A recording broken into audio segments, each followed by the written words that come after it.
Albert Einstein bir dəfə demişdi və dediyində çox haqlı idi. İnsanlığın tərcüməsi eyni şeyi dəfələrlə edib fərqli nəticələr gözləməkdir. Və sən hər səhər durursan, eyni saatda, eyni yeməkləri yeyirsən, eyni işə gedirsən və eyni sıxıcı işləri yerinə yetirirsən. Sən təkərdə fırlanan sıçan kimi həyatı yaşayırsan. Deyirsən ki, pul istəyirəm, amma telefonda yuxarı sürüşdürməyə davam edirsən.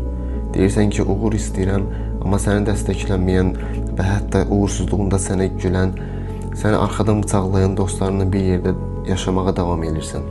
Deyirsən ki, dəyişiklik istəyirəm, amma konfor zonadan çıxacaq qədər cəsarətin yoxdur.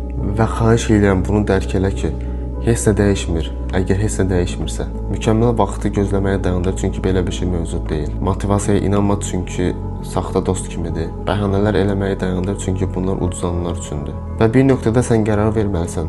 Burada qalan adam mı olmaq istəyirsən, yoxsa bir şeylər həyata keçirib uğur qazanan adam mı olmaq istəyirsən? Bu iki adam arasındakı başlıca fərq odur ki, bu adam həyatı boyunca bir neçə özünü narahat edən, konfor zonadan kənar qərarlar verib və bunu həyata keçirib. Əgər sən də bu adamı dönüşmək istəyirsənsə, bugün qərar verməlisən və onu həyata keçirməlisən. Və həyatının daha yaxşıya doğru gedəcəyinə dair heç bir şübhə yoxdur.